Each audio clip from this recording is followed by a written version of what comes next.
All right. Do you want to, so it's Saturday, September 15th, 2018. We have Suzanne Herbst, founder of the Association for Vascular Access. And we're going to ask her to speak about the history of AVA, how it came about, the original thinking, how it developed through the different iterations. Suzanne, lovely to have you with us. And, you know, it was great thrill having you here personally, and the organization loves it. You know, when you're here, you certainly did a great introduction for me this morning. I love that. Oh, You know, it's good. I'm going to just start with where I was in 1965. I was a senior in nursing school, and I had diagnosed a tumor on my thyroid, and so I had a thyroidectomy, positive tumor. And my first IV, it was on me. I never thought that would ever happen. And then the day of graduation from the School of Nursing, I went to high school senior ball with Phil, my wonderful new husband. And in the day of graduation, the night of the senior ball, I had extreme pain. And so I didn't do the all-nighter thing that you do when you're crazy and graduating. And so it turned out that they figured I had needed an appendectomy. And so I said, I'm not, I'm going to get my diploma and then we'll discuss this. So again, with the surgeon, we had a discussion, and I had my number 2 vascular access, or IV, and those are ancient, in 1965, both of those. In 1966, shortly, I have one sibling, my brother Herb, and he was diagnosed with leukemia when he was 24. And I was going to do all this stuff and go to Europe, and but we found out he had leukemia, and he was getting his doctorate at Columbia. And it was like 2 weeks before his wedding that he found out all of this. Anyway, I didn't go to Europe, but my brother and I talked, and I just traveled through the United States and kept in touch with my brother. And then I remember coming back to Syracuse, where he was being treated at upstate. And all I could remember was how bad his arms looked from all the intravenous drugs at that time for leukemia. And it was awful. His arms just looked awful. So anyway, fortunately, a few months later, my brother died, and praise God, I could be with him when he went to God. So the thing I had a great thing to do was I went to California, and I loved it. And after my brother died, I left town. I got out of Dodge because it was too painful for me. And so I went to California, went back to San Francisco, working in critical care. And the director of the critical care unit asked me if I'd like a job in research. I went, research? A nurse in research? And so I started working. It was called Riverside Research Institute, and it was the West Division of the East Research Institute in New York. So we started, and one of our first projects was to look at different polymers, look at different pieces of plastic, so to speak, and see what would be the most biocompatible with the body. And I actually put these pieces of different polymers into rabbits' ears so that, I could take them out and see which ear got really red and inflamed and so on. And so I ran the animal research institute there in California, and I couldn't do it again because I was working with the sheep and dogs, and but I had this opportunity to work with some wonderful engineers, and we went to Seattle and met Dr. Hickman and Dr. Broviak. I can't see you, Jack. Did you just tell me to stop? No, try to look at it this way if you can. You're looking more toward Ramsey, but just look the way you are now. Understandable. Yeah. I mean, yeah. I'd look at me too. Yeah. Okay. Because if I'm looking, I can't see you at all. Okay, look that way it's comfortable for you. Okay. That's fine. So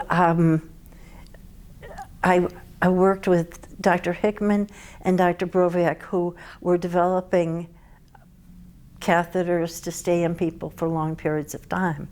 And they wanted a way to secure the catheter in place, and so they found out they wanted some kind of material on the catheter itself. So we looked at Dacron, we looked at different materials that would adhere to the subcutaneous tunnels and secure the catheters in place.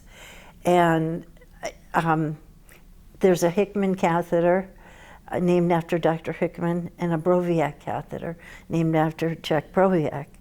And then I worked with Dr. Swan and Gantz to develop critical care catheters again, to look at how long you could keep them in, and so I had this incredible mentorship of these brilliant scientists, and I had the opportunity to work with them. So my research just kept moving on, and I started working for ELSA Corporation, and it was Alexandro Zaffaroni, who was president of Syntex Mexicana, and he raised a whole bunch of money when he was making the birth control devices. And again, I was asked to join that group because they were making a portable infusion device, and it was called the ELSA Research Medical Device, and it was a small pump because people needed the pump for insulin, for some of the drugs we were learning were better given for hematologic problems if they were given over a period of time. And so I worked with that, and it was called the RMed Infuser. And again, there were no batteries or anything like that in this device. It was a balloon, and we had to work with the engineers to keep the pressure in the balloon constant, so that you just have this little piece of plastic that was like a turnkey. You turn it on, and then the fluids could be delivered through this balloon on a consistent basis. So I had a lot of background on pump development, the portable infusion pump that was developed by Dr. Ensminger in Michigan. And then I started working with home infusion because I knew a lot about the pumps. We had developed the first volumetric pump with the Research Institute. And so these pharmacists from Stanford started Stanford Home Treatment Services. And so they were mixing up the brews, the TPN in their garages, and Stanford wasn't interested in doing that kind of thing. So I said, well, I can do that. I know the pump, no problem. And got to know and work with the varying newness of pumps as they came along. And then, so I got into home infusion, doing total parenteral nutrition on many of the people. That's all they were using. And I suggested that, they could be giving chemotherapy drugs through these pumps. They could be giving infection control. Antibiotics. Yeah. So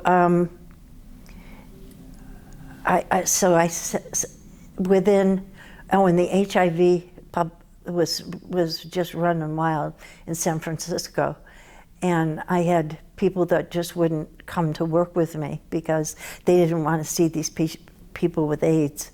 So I just started doing 24/7, going to these people's homes, and one of the things that would happen is I called it catheter abuse, and that was an AIDS patient would go into the hospital and have a fever, and everybody, they all did, and infection control people just wanted to pull the line, and they did, and oftentimes that was the only line we had left. So I had two of my best friends were getting sicker and sicker, and What kind of lines are you talking about? these were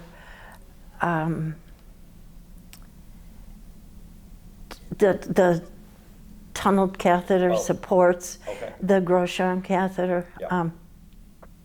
and so I would get really upset because in many cases that was also the only line we had available with people with Kaposi sarcoma everywhere, and infection control wanted to pull that line, and then we had no place to put it because of all the lesions from the Kaposi sarcoma.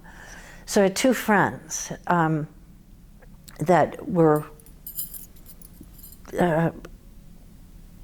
dying, but I was ministering to them, but I was seeing patients 24/7, and I ended up in the critical cardiac unit with severe chest pain. And I was in San Francisco, and I said, well, I'll stay in the right-hand lane, and I'll drive to my internist who was in Redwood City, Menlo Park area, near Stanford. And so I drove down very, very, he did an EKG, and his wife took me right to the hospital. So my two friends said, Suze, are you going to die before us? And I said, no, yeah, I could. So the cardiac cath showed that my heart was fine. But the cardiologist that they sent me to said, you just can't do this. You can't be doing 24/7, because I was be on call, and I'd hire someone and get them up to speed on all the things you needed in home infusion. And the next thing I know, the one was at the person's house and said she was in the bathroom and she had gotten blood on her hands and she was going nuts, So she left. And then somebody else, I hired her, and then she got pregnant, she left. And so I was doing call 24/7, like I said, and my cardiologist said, no, you're not gonna do it. So I went on disability for like 6 months. I mean, he would not let me, Suzanne, you can't do this. You can't keep doing that. And but I stuck with my friends who had these lines in there. There's Gare and Bobby. And Gare said to me, Suze, you got to do something about this, because he had gone to the hospital, he had a fever, and they pulled this line, and we were using that for pain control, for morphine, and for his Kaposi sarcoma. And I got to his house and I was livid that they would just pull the line and have no options for that. At the same time, I was doing research at MD Anderson in Houston, and they sent me to the hematology meetings in Helsinki. And while I was there, one of the things that was hard to do is you had to cut down to put a soft silicone catheter in. You couldn't put it really through anything or around anything. Anyway, it looked like a fishing pole, a spool, and it fed the catheter was on a wire in this spool, and then I called it the bayonet, would come out of this end, and you'd stick the bayonet, 18 gauge, pretty large, slotted needle, and start turning the round part of where the catheter was coiled, and it would go right through and into the body. I went, brilliant, because people were doing cut downs and been doing terrible jobs of doing cut downs. And so I brought that back to MD Anderson, and I said, can we try this? And so I practiced and practiced and practiced. And Dr. Freireich, who was the head of the leukemia hematology groups and looking a lot into AIDS and HIV. So I said, can we try this? So I kept practicing on these arms that they were making, What year was this about?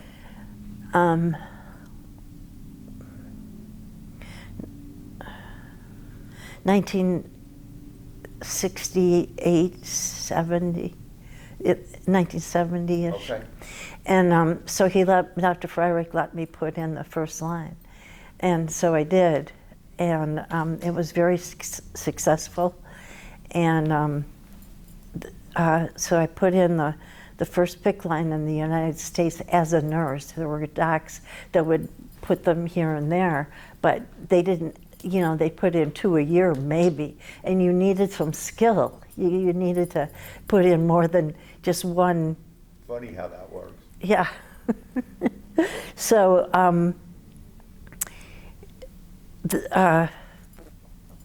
I brought them back, and we started using them, and then manufacturers got involved with them and improved the technique of not just the polymer itself, but the ways you could put it through the body without putting it through this 18 gauge bayonet. And so then I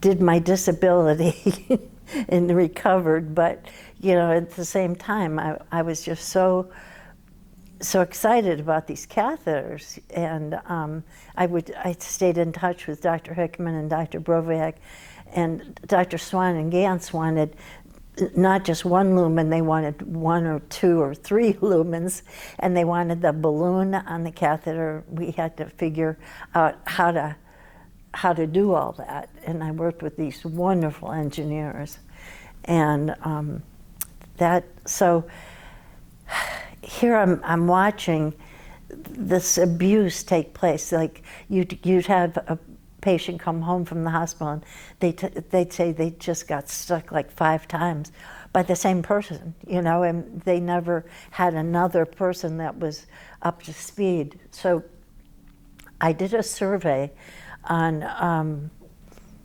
370 patients and clinicians who put these lines in. And most of the clinicians put lines in like twice a year. Again, you got all these physicians, they were doing them. It didn't really become a nursing specialty until I could kind of prove something. And so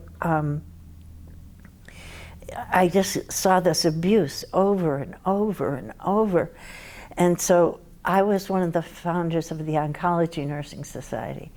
And I wrote the first guidelines for the oncology nursing group. And I thought we had our protocols down pretty consistent and so on.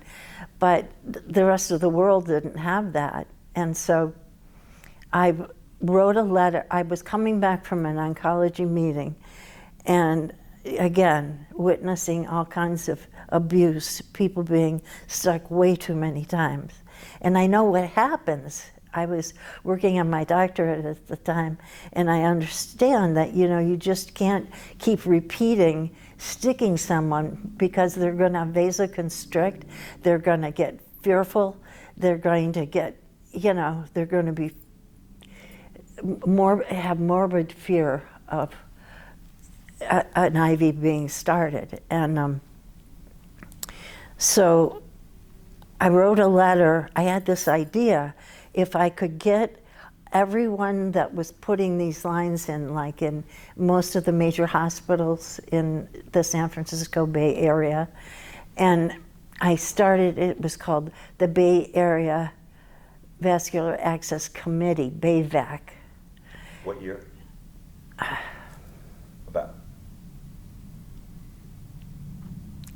Oh, I should know this for sure. 1979. Okay. BayVac. This was your idea to put together say it again. This was your idea to put together a group of who? Of people that were putting in lines and dealing with Nurses, doctors? Nurses, primarily. The doctors just felt they knew what they were doing. And so I wrote this letter, and I still have it, and I wrote down what I saw as benefits of bringing everyone together. That was a piece of the pie, including manufacturing at the time, because they were coming out with things, but they weren't listening to the nurses that were at the bedside. And the consumers were very important to me. I just didn't want to see any more abuse. And so I wrote this letter, and I showed what my mission was, to bring everybody that was a piece of the pie, pharmacists, because they could change the pH and the fluids that was going in so that it wouldn't burn the veins so badly. And so that day, 15 people came from Presbyterian Hospital, St. Luke's, Children's Hospital, Oakland, Stanford, of course. Where did you have it, Menlo Park? In Menlo Park, that's where I was living, yeah. And so I was on the airplane, and I wrote this idea down and then sent it out. And the people that said that couldn't come they had reasons, you know. One was getting pregnant, and she was pregnant, but it was a difficult pregnancy, so she couldn't come. But anyway, so 15 people came. 15 people, San Francisco based or? San Francisco based. Okay. And so I wrote the letter to oncology nurses primarily, because they were the ones doing IVs.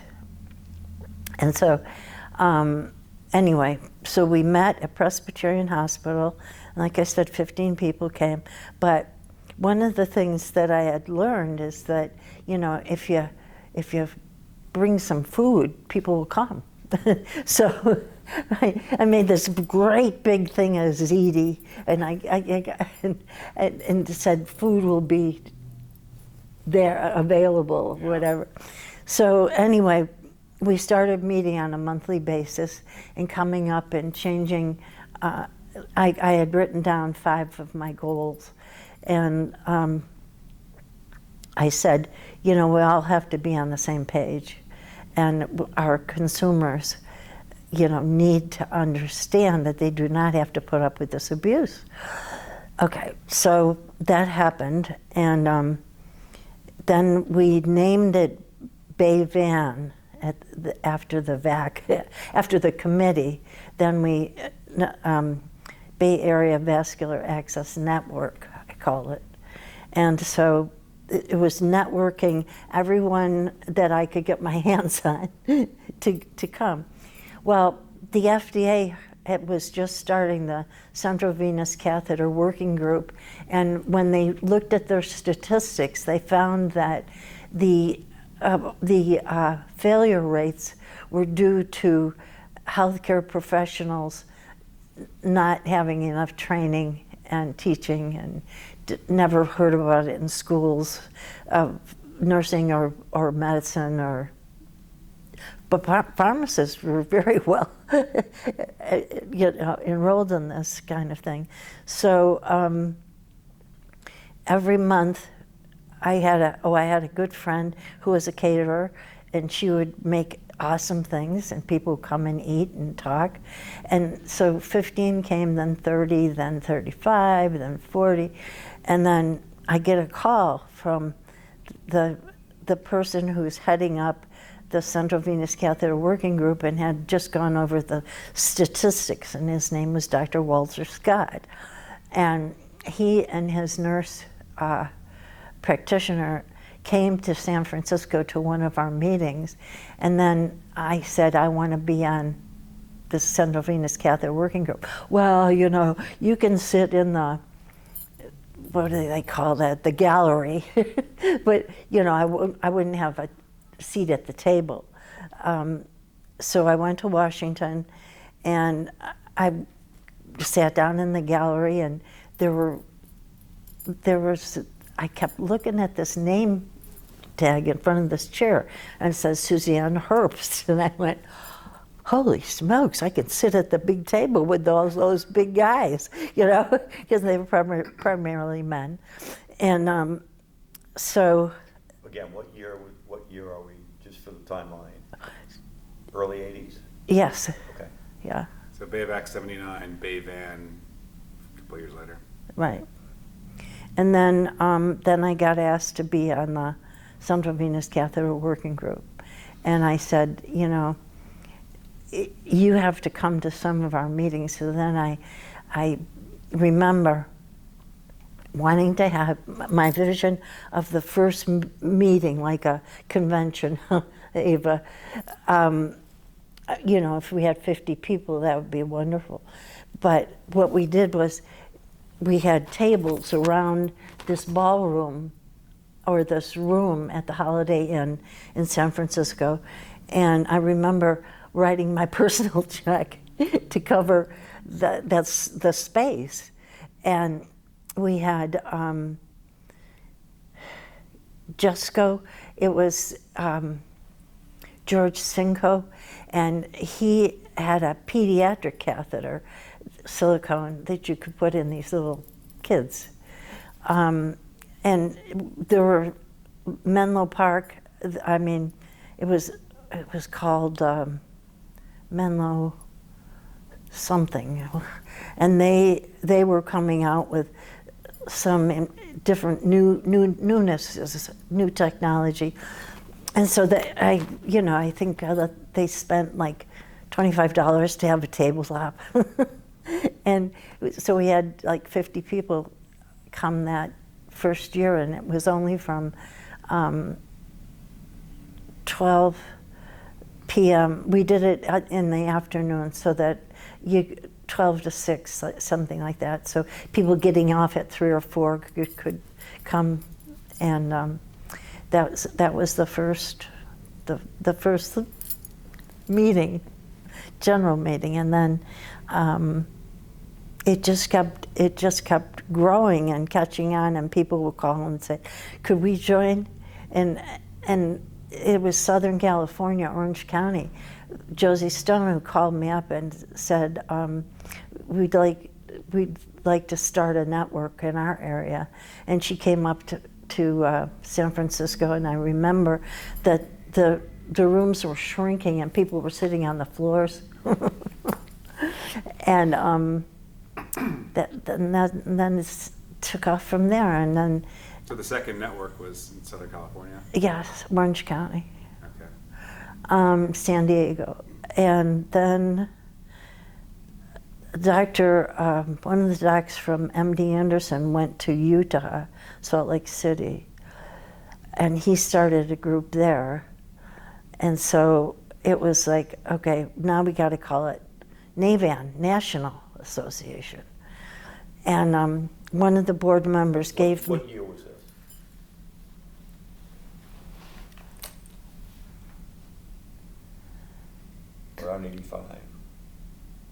I think, no,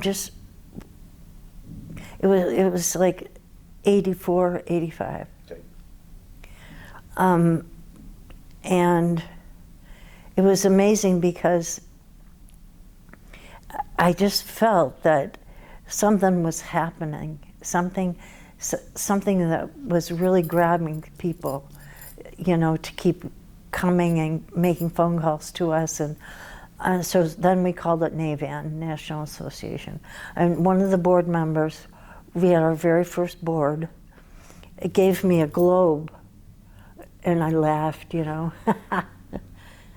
International? I don't think so. Not possible. No, not at all. No, we're lucky to be as big as we were getting in California, So then we changed it to NAVAN, and then it ultimately got changed to AVA because it's all over the world now.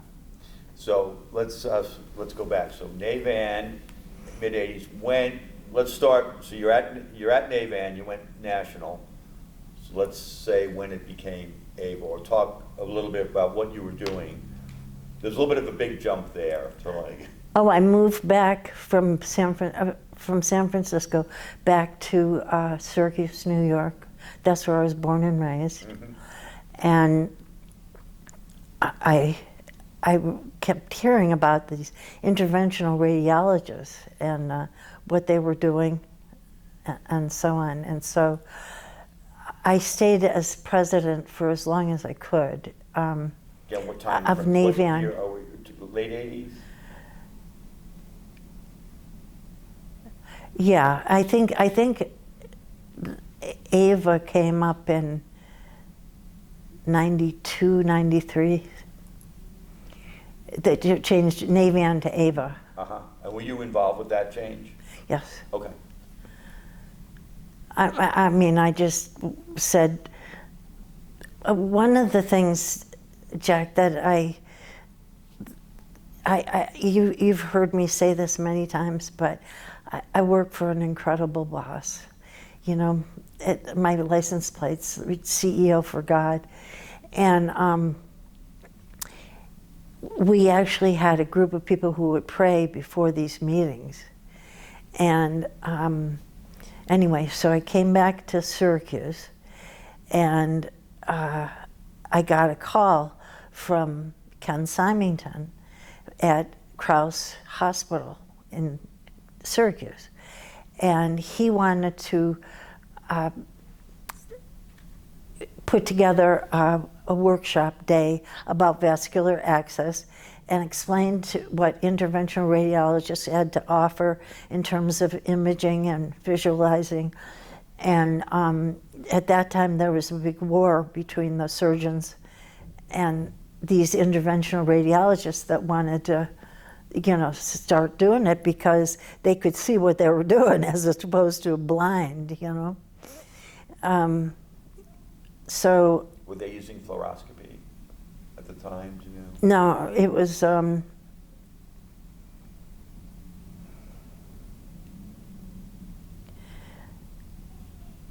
No, because I'm trying to think of when, because I worked on the first ultrasound thing. Dymax? Yeah.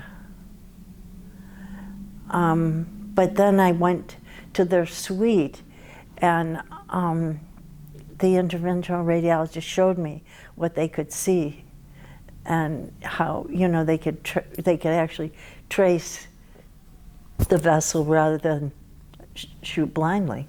Now, were they using ultrasound or fluoro at that time? Do you remember? I don't. Okay.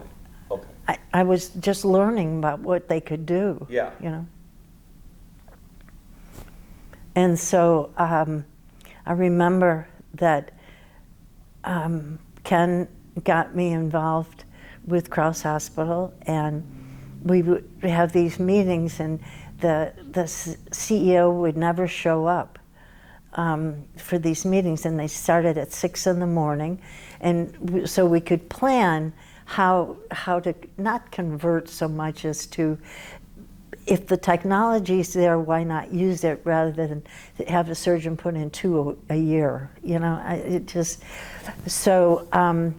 I remember having everybody got a folder, and my parents stuffed the folders with information, and you know, Ken came over to the house, and my mom and dad were so helpful. My mom and dad founded the Leukemia Society in Central New York after my brother died, and so they really got involved more and more with the Leukemia and Lymphoma Society. And When did you move back to Syracuse? 91. 91. Good. So that's pretty much it, unless you have some questions for me. Okay, so at this point, it was the Association for Vascular Access. Moved back in 91, 92, 93, it's AVA now, Yes. which means we're 25 years into being AVA. And how many, about how many members did you have at that time? Maybe 250. Of members, almost exclusively nurses? Yes. Okay. And interventional radiologists. Okay, at this point, when did you start holding annual conferences? That, Around then, the early 90s? yeah. And you would move it around to different cities? No. Oh, okay. No, there was, Marcia Ryder, I hired her, so to speak, as director of education, and she had a lot of background from Davis Hospital. And I was, you know, I had helped develop the first ports, a lot of the catheters and such, and so I knew generally about, so I would give a general overview of vascular access, and then she would go more into the PICC lines. And the two of us, went from city to city. And it was supported by Menlo Care. It was called Menlo Care, and I'm trying to think of, Dwayne Hardy was our first financial treasurer of the board. And it was called Menlo Care. And they supported us for a while, but you know, my checkbook kept getting lower and lower and lower and lower and lower, because I was ready to take a risk, and I knew I was doing something right, because people were just showing up and making phone calls and talking to me, and I was talking to them, and they did not work with me somewhere else, and I'd go wherever they wanted me. What's your impression about how the BAVAC developed into AVA and how it's related to vascular access in the United States today?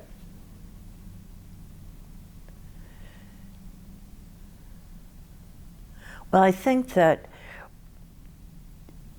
just from the very, very first meeting, that when we just called it a committee, that we started bringing vascular access more into the real world of education, but it still isn't in nursing schools and medical schools and so on.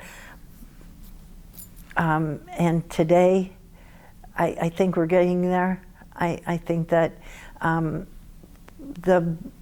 you helped so much with that, Jack. You made it so real. I mean, when I first saw some of your presentations, I was like, you know, you just, correct me if I'm wrong, but the sonograms were set up so that if you were right-handed, you know, you could put the sonogram on the right side. And you have a video where you took the bed out, turned it around, in case somebody you wanted a left side orientation or whatever. Yeah. Anyways, yeah. It was just a riot. Yeah. And I just, I went, gosh, he's got it. He has got it. You know, he just knows it. and he is aware that there's one way of doing it and all the others that your mother would say, right? Pretty much. Yeah. So, yeah. And I just, for me, I really still get frustrated when, you know, here's Krauss that I helped set up their interventional radiology group, and Ken Symington left and went to outside of Spokane or Tacoma, some places. Spokane, yeah. Yeah, I want to go up there and see his garden, actually. But, you know, we just became really, really good friends for, you know, before he moved back. And when he told me he was moving to the Northwest, I was like, no, you can't do that. So how do you feel about, say, the overall state of vascular access today, like its recognition, education, where it is, compared to where it started? Oh my goodness, it's moving. You know, I think with that, with the boards, the foundation, the support that we're getting, more and more, that the education is coming. One of the things I also wanted to make sure of is that we all use the same terminology. I mean, everything was a Hickman catheter, you know. And but I think we're moving in the right direction. I recently, over the past year, have had some very bad experiences with IVs, and you know, we still have a lot of work to do, and we will do it. You know, when you started, when we started talking in this, you described initial collaboration with industry. Can you talk about how that's developed a little bit to where we are today? Well, I think they're listening more to, rather than an engineer sitting in a closet, they're out and about and actually seeing what can be improved on. Great. Ramsey, do you have any? Yeah, if you think about when you were working with Drs. Groshong, Dr. Hickman, and innovating catheter material into the devices we have today, that's pioneering engineering and innovation. What do you see today, 25 years after NAVAN becomes AVA, as an area of need for innovation? I would give you, recently we've seen innovation with intraliminal decontamination. Right. We're still trying to figure out catheter securement. Yep. We're still trying to change behavior around using ultrasound guidance. Yep. Where are the, I'll number it for you, 2 to 3 gaps where innovation is sorely needed that industry could fill in?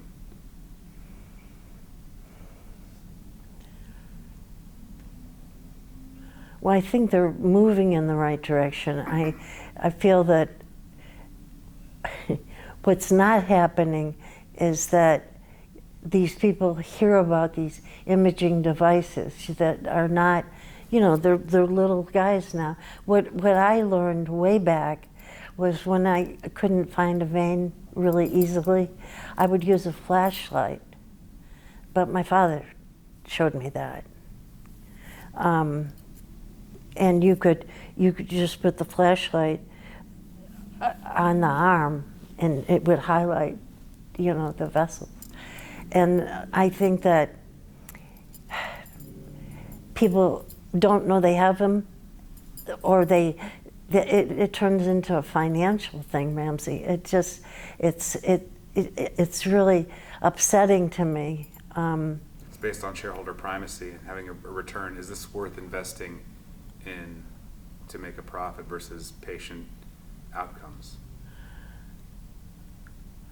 I think that being a consumer myself, not a patient, I'm a consumer, that is very, very important to me, that the healthcare professional understands what choices are, what their choices are.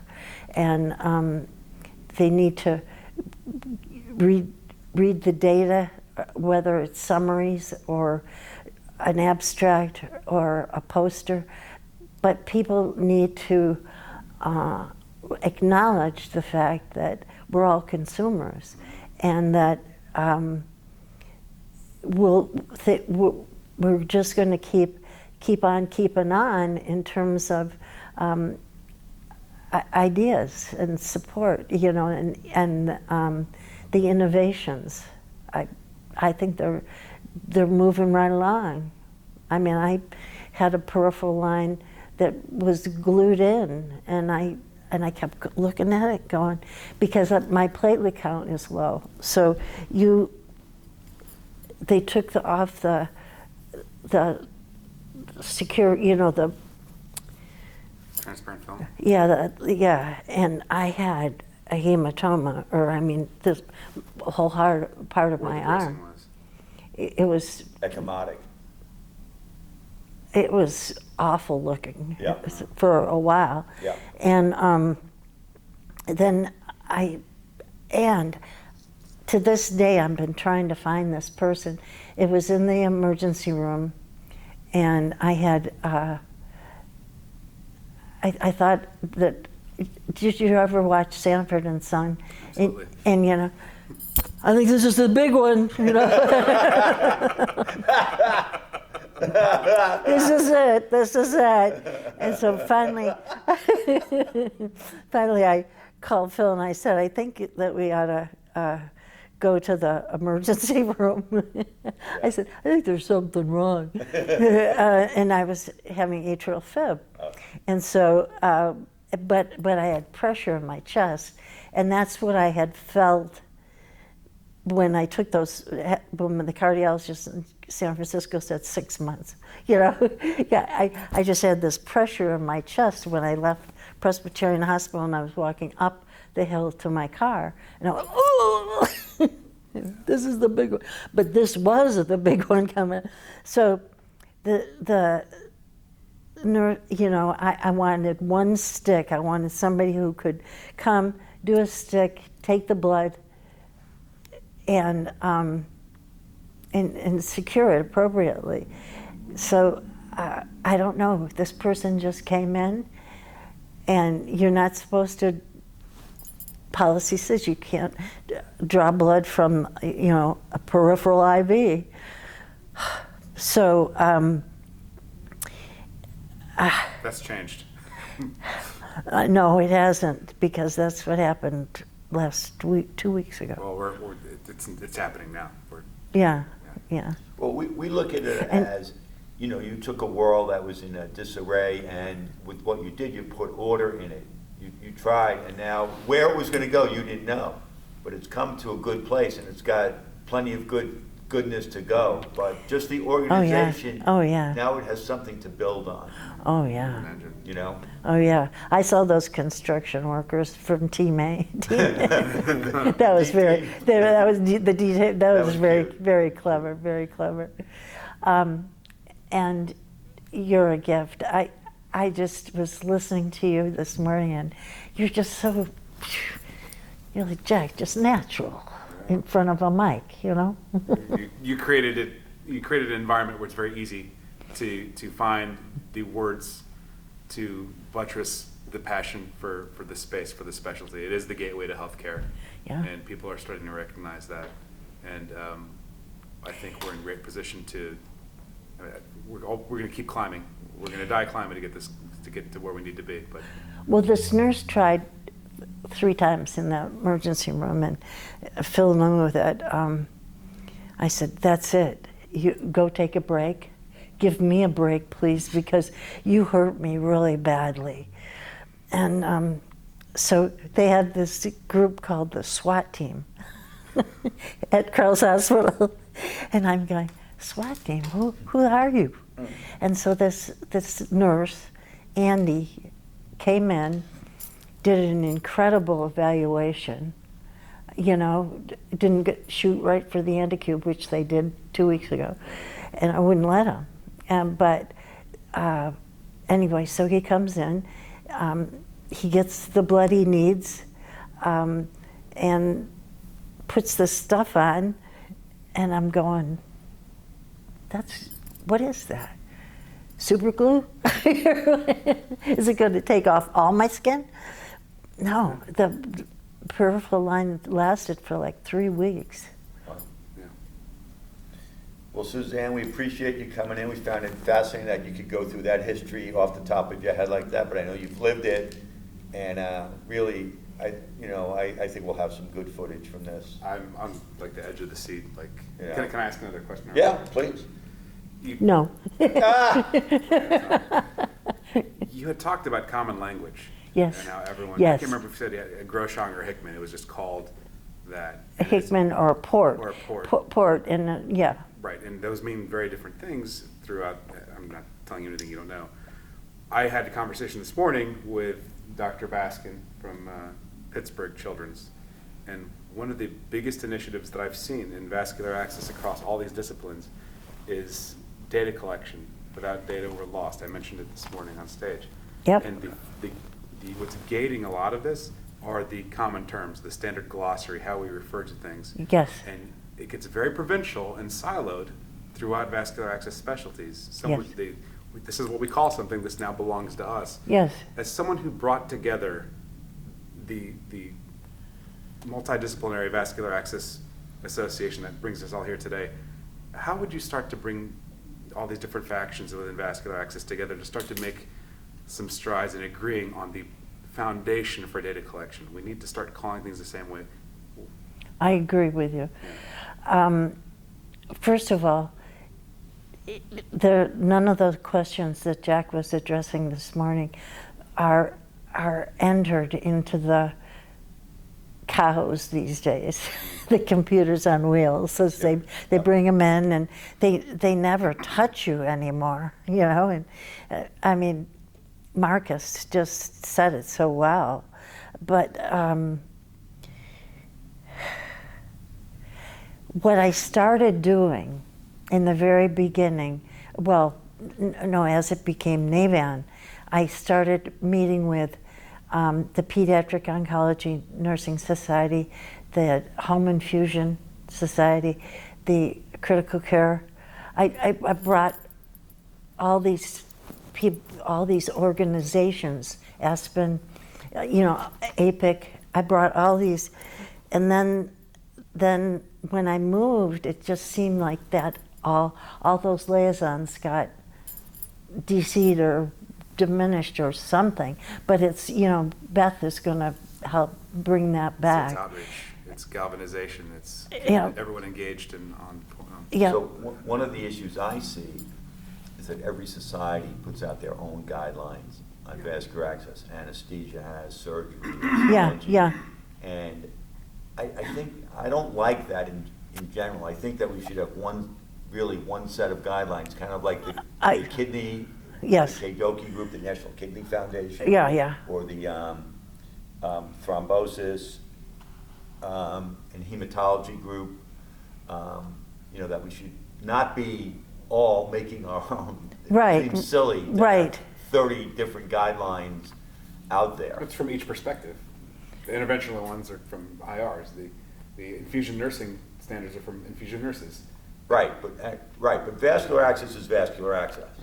So anesthesia should be pretty much the same as surgery, should be pretty much the same as interventional. We should all have a basic core. For example, the American College of Chest Physicians puts out there. I'm blocking on their hemostasis and thrombosis guidelines. It's kind of the Bible in that. Some other societies have it, but there's not 30 different guidelines. Right. But if everybody feels they have to put out their own vascular access. So in other words, vascular access shouldn't be different from anesthesia than for the emergency department. They may have different wrinkles, but not the core value. And I feel that one of the things, if we continue to open the door and set up these liaisons with other organizations, that we can all together we can produce our terminology, you know, and I think that could be done. I mean, it was done in a small way with the Oncology Nursing Society, but even their guidelines they're getting worse. I got to review them last year, I think, or 2 years ago, and I'm going, it's got to be simpler, you know. Listening to the three of you makes me wonder why